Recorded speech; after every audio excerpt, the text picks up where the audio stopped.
Hey y'all, from Spindle Mountain Mercantile, I am Heather. Welcome to my YouTube channel.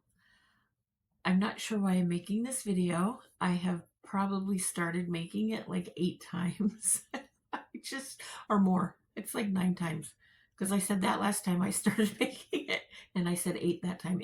I don't even know if I'm going to post this video. And if I do post it, I don't know if I'll leave it up. I guess I'll see what people think about it in the comments. And if, I guess I'll take it down if people don't like it. Let me tell you what happened. I kind of have tried not to think about it much. It's always been in the back of my mind, I think, but I don't like to dwell on negative things in life. Enough negative things happen that if you dwell on them, it what's the point?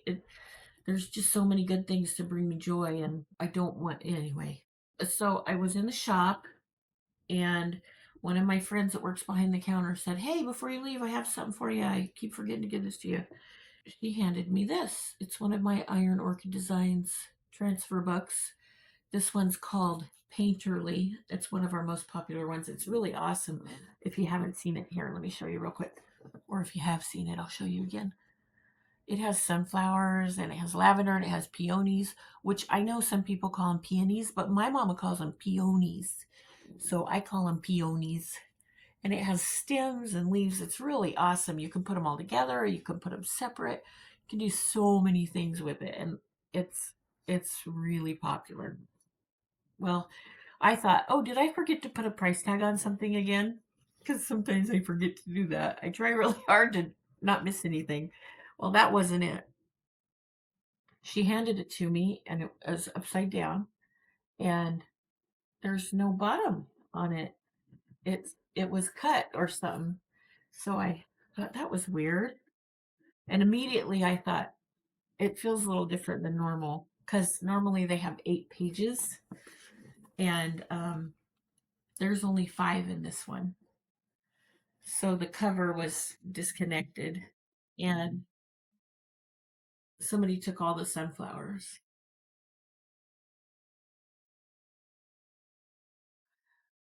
And I just want to know, why do people steal?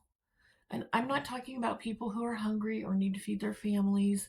I'm talking about people who steal just because they covet other people's things and they don't want to pay for it. I read quite a while ago, and I've seen it since then.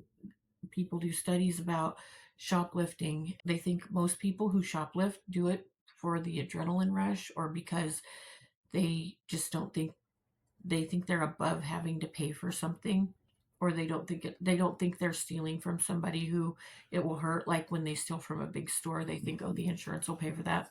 They stole from me, and I don't, maybe they don't know me, but here's the thing. I would have given them the sunflowers. I totally would have. I give things away all the time. In fact, that's what made me think today is the day to make this video. I gave one of my friends something from a recent haul, and when I gave it to her, she like totally lit up and she's like, "Oh my goodness, how much do I owe you?" And I was like, "Nothing. That wasn't mine. The moment I saw it, it was yours. It was not mine."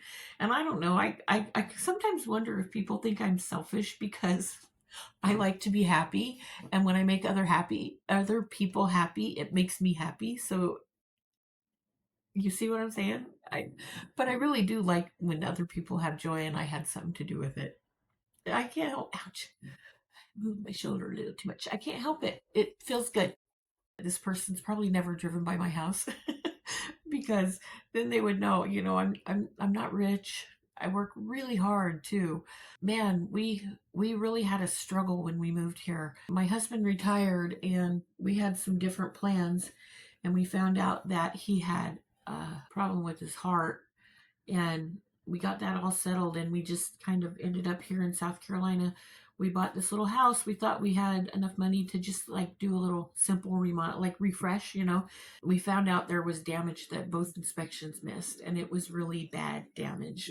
We had to get a loan, and we had to move into an old trailer and we lived in it for over a year and a half. We had friends who helped us who wouldn't take any money until after we were done. And we're not wealthy, but I don't think you should steal from people who are wealthy. So I don't get that either. I'm not lazy. I work really hard. In the morning when I get up, I do my devotions. But man, after that, I'm up and I'm working. I'm working constantly. My husband hurt his back in Afghanistan, and sometimes he has a really bad problem with it. And right now is one of those times where he has a really hard time doing anything. He can drive and he can walk, but I mean, sometimes it's hard for him to get out of his chair. I'm not telling you this either to make a pity party or anything, okay? I'm not. I'm just saying that I feel like it's just a little bit more of a hard slap in the face when you steal from somebody who works hard. Although I don't think you should steal from somebody who's lazy either. I don't think people should steal at all. But man, it really kind of kicked me in the gut. I think about it. I making this video and the ones I made before this, I started crying a couple times. I well, I stopped myself, but you know, the bubbling up of the tears and the that thing kind of happened. But man, I would have given them the sunflowers. I don't understand that. I guess part of my hope of why I'm making this video is because I hope that somebody sees it who maybe is thinking about stealing or maybe needs a reason not to steal anymore. Think about who, you know, like one of your friends or your mom or your cousin or your auntie who you really like and who works really hard for what they have and who maybe struggles sometimes. And when you take something from them, how that makes them feel. And you know what else? You know what else really sucks? And my mom hates it when I say sucks, but she said I could say it when things really suck. So thanks, Mom. When you take something from me, you're not just taking it from me, but I love to give stuff to people all the time. I do it all the time. Seriously, call my shop and you say, hey, tell me who gives stuff away a lot. They'll say Heather. I don't know, maybe other people do too, but you stole from somebody else I could have given something to. You know what I mean? It's like for that little tiny part, I just have to work twice as hard now. And you know what? I don't make that much money on IOD, especially compared to you know, the things that I find on the side of the road and fix up, or when I dumpster dive, or when I go and get a really good haul. Man, I spend a lot of time fixing those things. Sometimes I get really lucky. I just was really bummed and I wanted to share that with people, and I wanted to put a face with stuff. You know what I mean? I want to put a face with material things so that people don't just see a material thing. Maybe even if one person stops stealing because they see this video. That would be so awesome. And you know what? I encourage you to do. I encourage you, even if you're a person who has stolen, to go give stuff away. It is an awesome feeling. It is. It feels good to make other people feel good. It's okay. It's all good. You know, it's not gonna break us to lose some sunflowers, but it did break my heart just a little bit. I wish that hadn't happened. But carry on. Oh, thanks you guys for listening to me. I really appreciate it. I hope that until you see me next time, you have a wonderful week. And as always, I hope you are blessed. Bye.